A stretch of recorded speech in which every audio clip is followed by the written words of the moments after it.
Here's the story of how I made this extremely unnecessary giant spider for Halloween and went from making cute DIYs a few years back to terrifying the neighbourhood children. I started with this exercise ball from Kmart and I stuck a balloon to the top with some duct tape and covered the whole thing with cling wrap.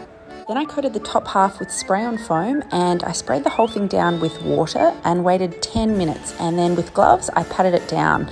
This is a really good technique for getting texture without needing to wait for it to dry and then shave the foam. At this point it has a really cool dough-like texture, and I left it to dry and flipped it over once dry and did the other side. Then once both sides were dry, I neatened it up with scissors and we went to paint it. Painting by hand was really painful, so I skipped ahead and I went and cut out 4 holes on each side of the spider's head like this, and I popped in some PVC pipe elbows. Here's how it looks with the 8 elbows in. Then I spray painted the entire thing, which was much faster and better. Then I cut up 8 pieces of PVC pipe. This technique for the legs I learned from the Wicked Makers. They make some awesome stuff for Halloween.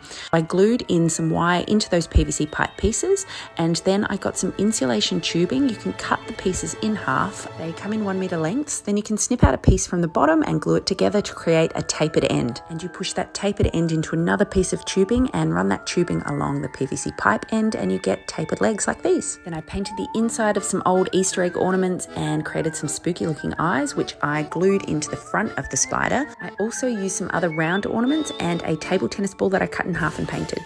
Then you just pop the legs into the PVC elbows and they can be removed at any time for easy storage. I painted the back red because I wanted her to be an Australian redback spider, and I sprayed the entire spider with a coat of clear acrylic. Then she was ready to hang. And here she is. We decided to call her Mavis, and she spawned a whole lot of baby spiders which we stuck up all around her. Happy Halloween!